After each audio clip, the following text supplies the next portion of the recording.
I first heard about the broadband indictments through my cousin Scott, who was indicted. He joined FYINet when he left Enron and became our business development person. So we were working together on essentially a regular basis. And through that association was how I found out about the broadband indictments and found out that he was under a target by the Enron task force. And of course, couldn't believe it because there's not a more honest guy in the universe than my cousin Scott.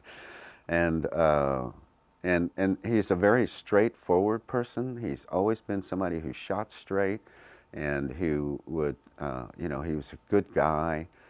He didn't fudge the edges. He was always the one who was like, you know, let's do this the right way.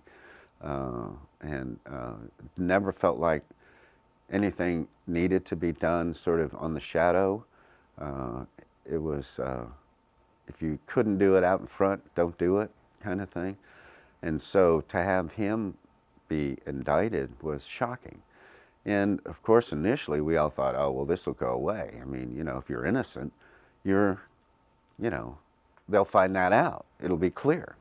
And certainly in his case, it was clear, certainly to us, and we feel like it could have been clear to the task force if they had only wanted to see that. And what became clear then was they didn't want to see what was right and wrong, that they had an agenda. They wanted to put people in jail. They wanted, in their own words, some scalps. And Scott was a scalp. Scott had gone to Enron originally saying, I will take a salary that's very much within the industry level of someone at you know, being the strategic development director that he was for them. And what I'll do for compensation is I want a piece of the company. So I want to own a percentage of this new company, and if the company does well, then I will do well. And if the company doesn't do well, then they will have paid me a salary, and that'll be it, you know. And that's another example of somebody who wants to just do the right thing, you know. And so he tied his own fortunes to the success of the company.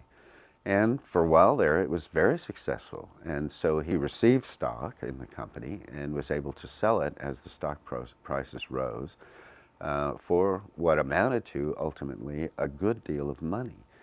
To me, those were fairly gotten gains. You know, he made a deal up front with people who went into the deal with their eyes open.